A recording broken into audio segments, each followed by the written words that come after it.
阿米诺键盘，我的首选。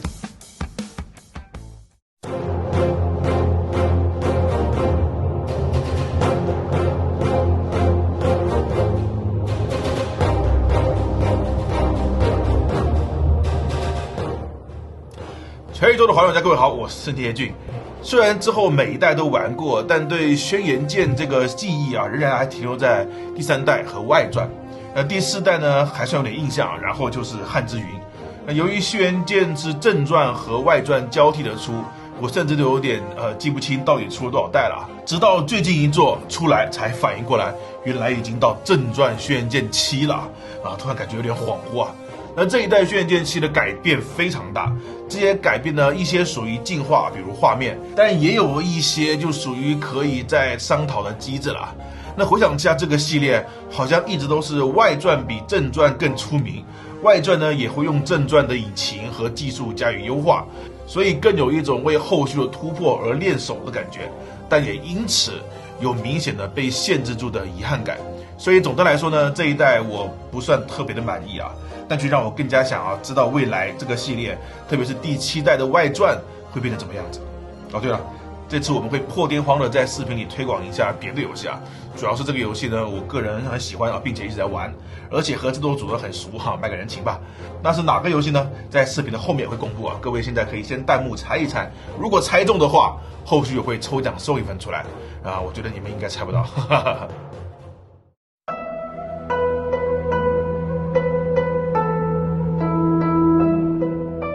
根据发售前的预告和试玩 demo， 在我的预期里，轩辕剑7应该是有很多不足、很多问题，不算佳作，但还算得上进步明显，代表着大宇游戏步入新世代的一个作品。毕竟他们上一代正儿八经的单机，还是当年孤岛危机的关门弟子，凭一己之力就灭了老黄满门忠烈的仙剑6这样的传说级王者，我估摸着10年内是没有敌手的轩辕剑7就算再不济保底搞个合格应该没问题吧。所以不瞒大家，我是抱着支持一下，为他做免费推广的心态去玩的。但是当我看到了屏幕开始播放人员名单，意识到了已经通关的时候，那一刻与其说是感动，倒不如说无奈更多一点。这种感觉就像是兴致勃勃预购了一堆东西到双11凌晨高高兴兴的付尾款，才发现不能享受300减40的优惠一样的惊讶和无奈我就直接开卷了我认为轩辕剑7没有达到我的合格线。有人可能会说的这是国产游戏别要求那么高。这支画面虽然说不上一线，但也是实打实的飞跃，战斗方式还变成了计时制，诚意就摆在那里，就算再平庸给个鼓励分应该没毛病吧。没错，我也认为轩辕剑7在技术上对于这个系列乃至整个大宇来说都是巨大的进步。我个人对国产游戏也一向有着很高的情怀加成就算是大家各种骂各种嫌弃的仙剑6，单游戏内容而言我私底下也玩得挺开心的，因为我一直觉得能够保证最基础的游玩框架，无论好坏，能够讲完一个像模像样的故事，这种无论技术多么落后，无论表现力怎么不堪，无论多么不被人看好，都能完成一款 RPG 最低职责的雷打不动的稳，以及这个稳在玩家中长年累月换来的信任，才是国产游戏，特别是仙剑、轩辕剑这些老 IP 能够一点点坚持到今天，让我愿意无条件买单的根源。所以轩辕剑7最致命的问题，不是僵硬的面部表情，不是建模好不好，不是演出尬不尬，不是迷宫有不有趣，也不是大家纠结的什么打击感到不到位啊，这些我最多也就吐槽一下。国外也不是各个游戏都完美无缺，有些还真不一定能做到这种水平，比这更差的我都玩得下去，有什么不好接受的呢？事实上 Steam 上游戏刚发售时，本作的好评率甚至一度冲到了 94% 的特别好评，这完全说明了不光我能够接受啊，广大玩家其实也是刀子嘴豆腐心，都能互相理解。然而不出3天情况就变了，好评率开始下降，前面还感觉良好的玩家通关后反而开始差评了，原因不难猜。说的委婉点是后期赶工痕迹太明显了，故事强行收尾；说的不好听就是半成品烂尾了。我曾经想象过轩辕剑7可能遇到的各种形式的问题，但唯独没想到它居然会在剧情上再出花样跟头来。轩辕剑7剧情最核心的问题在于故事格局。我通关了本作花了大约15个小时，而这还是包括了几乎支线和刷素材的情况下，纯主线的话估计也就10小时出头。但我先声明一下，短不是问题，只能说游戏体量小，故事没那么冗长，说不定还是好事呢。就像最终幻想7重置版也就30多个小时，这比起大多50个小时起步的 RPG 来说是很短的。但30小时的故事有30小时的讲法，15小时也有15小时的讲法。故事的好坏与长短无关，最重要的是要知道讲什么重点，讲好、讲通顺、讲完整那就行了。有些故事甚至只有一句话都足以回味，比如不少人听过了这句对不起士兵，鞋子只能按一双出售。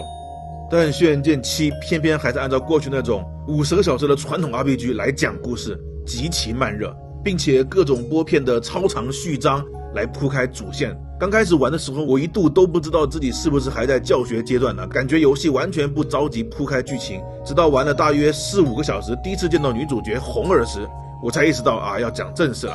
不开玩笑，我当时甚至开始担心自己什么时候可以通关因为到这里幕后黑手啥的好像还完全不关我屁事，感觉这游戏的流程会比想象的更长，搞不好还得再割一期视频。但现实却给了我一个无情的大嘴巴子，这也是为什么我认为轩辕剑7的故事看似完整，实则烂尾。因为游戏展现给玩家的格局和我们玩到的内容并不匹配，本身15小时的流程作为 RPG 就明显低于正常水平了，游戏还有意无意的拉高期待。过去那些国产游戏再有问题也是一眼就看得到的，能接受就玩，大不了砸的也是自己的招牌。但轩辕剑7这种把人捧在手心高高举起，再突然放手的做法，伤的就不只是名声了，还有玩家的心。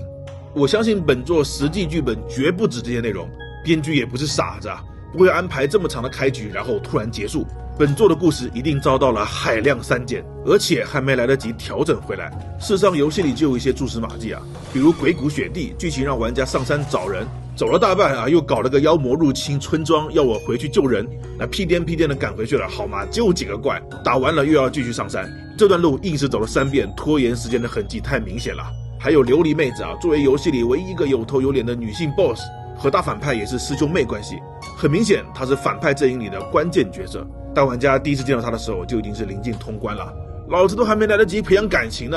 那除了穿的少一点之外，这和路边打个野怪有什么区别呢？要我说这个人的剧情没删我是打死也不信的。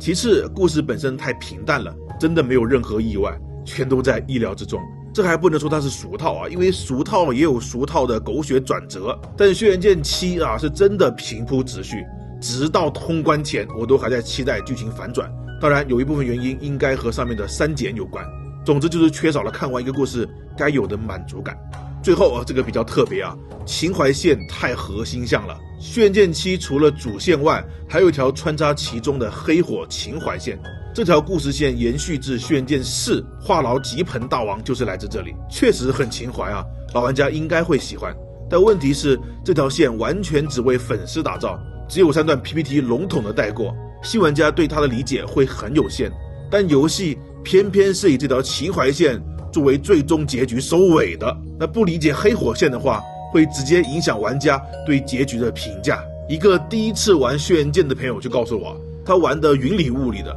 游戏莫名其妙的就结束了，最后的煽情也是感动不起来，感觉自己和游戏不在一个频道上。作为革新之作，本作不可避免的会面对很多新玩家，《轩辕剑7》在这点上本应该做得更好。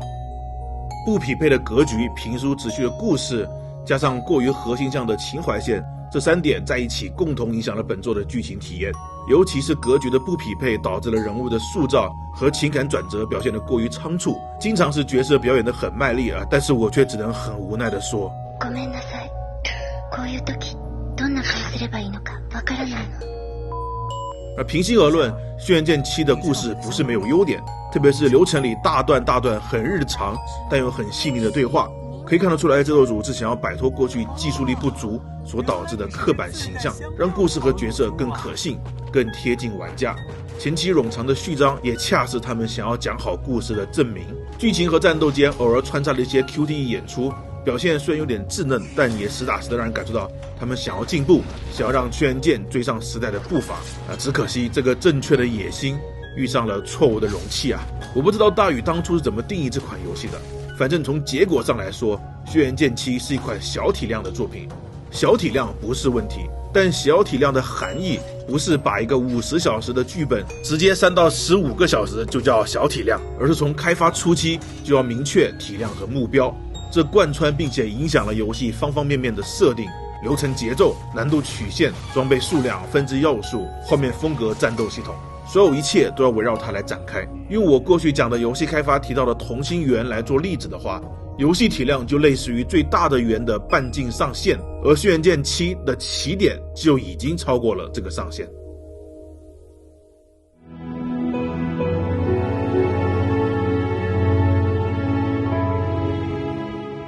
当然，《轩辕剑7》也不是没有优点，比如它客制的分支分布就很不错，每到一个星辰都保持在1到2个，既不会感到烦躁，也不至于无事可干，而且个别支线也确实不错。比如夜翼南岸的老头抱怨太无聊，想让玩家帮忙打听一些奇闻异事。起初这个任务很烦人，因为要各种问人，老头也是一而再再而三的不断提出新要求，搞得我跑这跑那，很是心累啊。但是最后真相揭晓时，却是意外的打动人心。前面的怨气反而让我对这个故事更加记忆深刻。至于具体内容我就不剧透了啊。还有游戏里有一个隐藏支线，制作组给自己的团队做了一个隐藏房间，这也是轩辕剑系列的老传统了。团队里的成员都留下了一句话，尽管全是玩梗，但是一想到就是这帮人在背后一边忍受着像我这种人的批评，一边支持着国产单机的未来，突然感觉他们那些玩笑其实充满了心酸。也是因此我决定还是要做这期视频，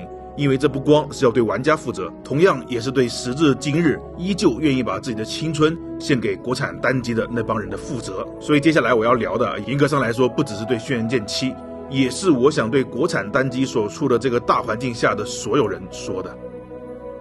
2年前做《古剑奇谭3》的视频我就说过，《古剑3》虽然是当时国产游戏中的金字塔顶，但这款游戏的设计理念依旧停留在做回合制的时代，所谓的计时制只是在换壳，所以《古剑3》的战斗还是有点重复单调2年过去了，《轩辕剑7》同样转型为计时战斗。对于这个决定我并不意外毕竟这2年玩家对国产游戏过去几十年积压的怨气已经转变为厂商的无形压力，从回合制转型到计时制非常艰难。但我敢说，在现在人们盲目信仰计时制就一定更高级的市场歪风之下，宣布自己的游戏仍然采用回合制，可能比转型更加需要勇气。所以轩辕剑7的转型既是突破也是不得已那不出意外的，轩辕剑7的战斗和古剑3很类似，都是改了形而没改神。看起来打得行云流水，很动作化，但上手后会发现体验其实还是刻板的放招式。过了刚开始的新鲜感，就觉得无论策略性还是深度都不比回合制更有趣我这不是在硬吹回合制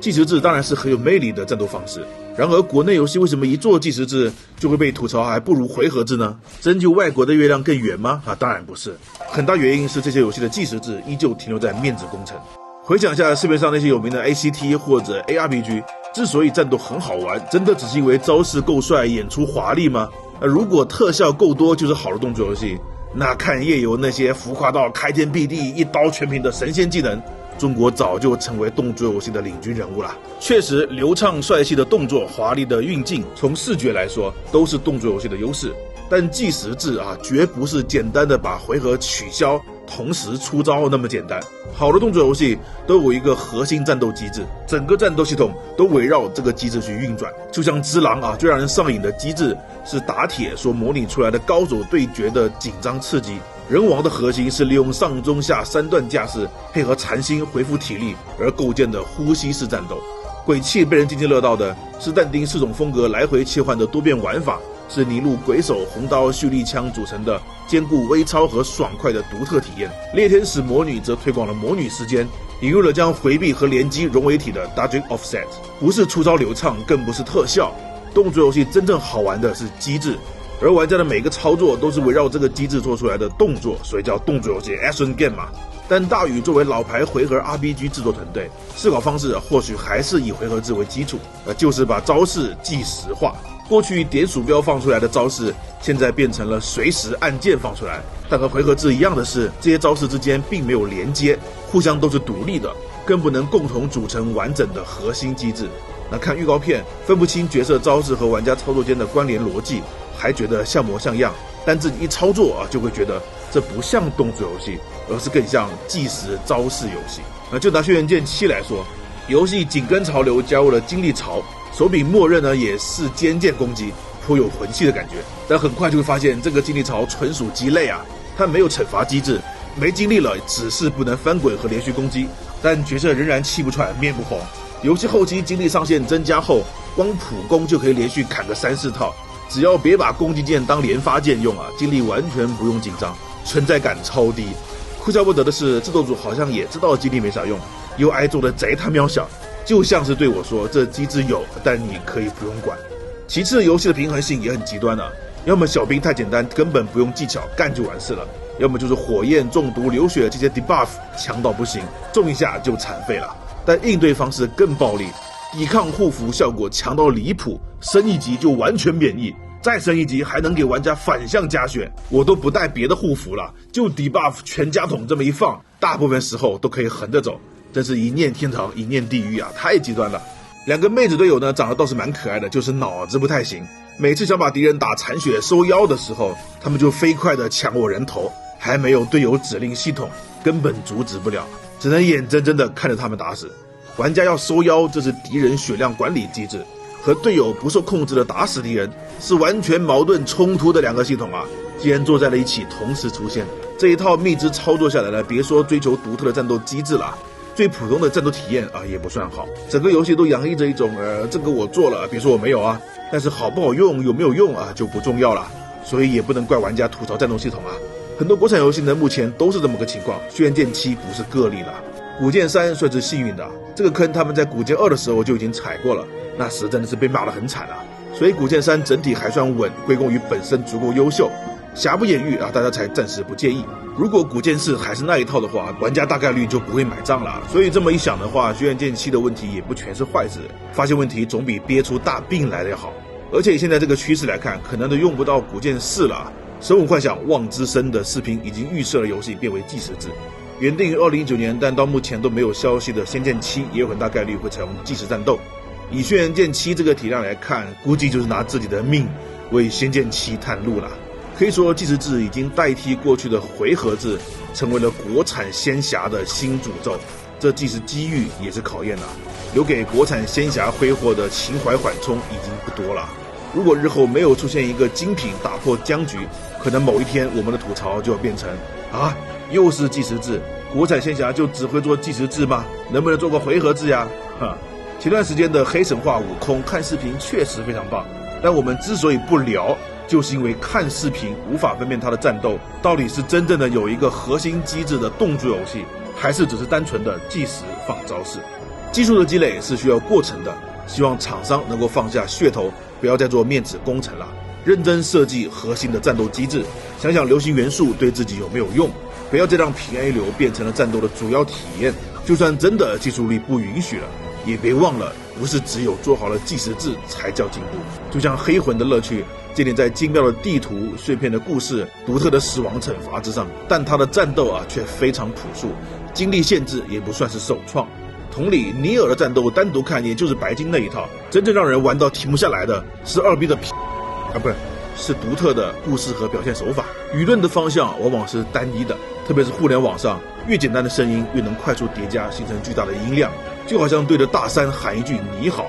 回音会清晰且悠扬。但如果对着大山朗读一篇文章，那就很难听清后面的回音了。而许多人同时背诵不同的文章，就根本不会有人注意到回音。互联网就像是一个回音壁，只会放大最简单最简短的论调，比如计时制更高级，国产在做回合制我就不买等等。但现实、市场、人心其实是无比复杂的，因为这个声音而改变决策并没有对错，但从业者不能简单的听信它，而要思考这个声音背后的诉求、背后的机制。我们总是期待有千里马，但我们的需求到底是马还是日行千里呢？两种不同的思考方向，结果就会是养马专业户和高科技交通工具的巨大差别。在我看来，轩辕剑7和很多转型做计时制的游戏，就是成为了养马户。最后，我们作为消费者，是否也应该少用简单的一句话去概括这个复杂的事件呢？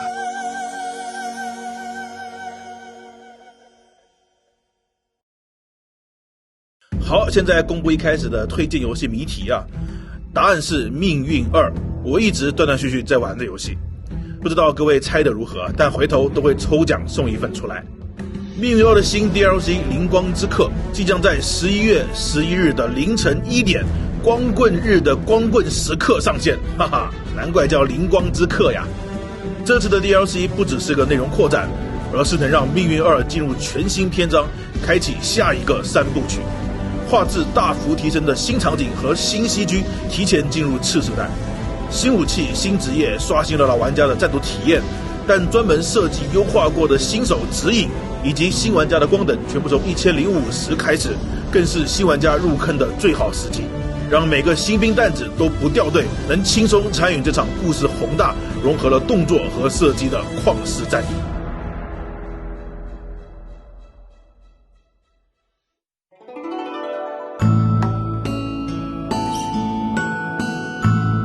轩辕剑7的购买建议其实很简单，说到底就是一个能不能接受的问题。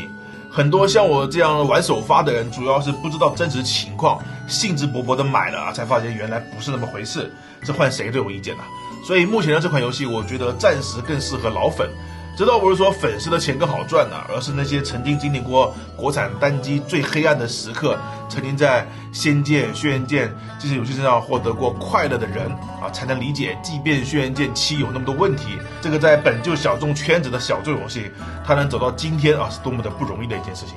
当然，如果看了视频仍然觉得接受不了，那就自己三思吧。那另一方面呢，我也希望大家给制作组一些时间，其实游戏做得好不好，他们自己是最清楚的。轩辕剑7也已经承诺过了，日后会增加游戏的内容，补充更多剧情，那说明制作组没有回避问题如果以后真的改得好了，拿出诚意了，再去支持，我觉得也不晚了。好，下周我去上海了，所以停更，但是会更新勇者做游戏，请大贤者来跟我们聊游戏。跟朋友在，我是聂军。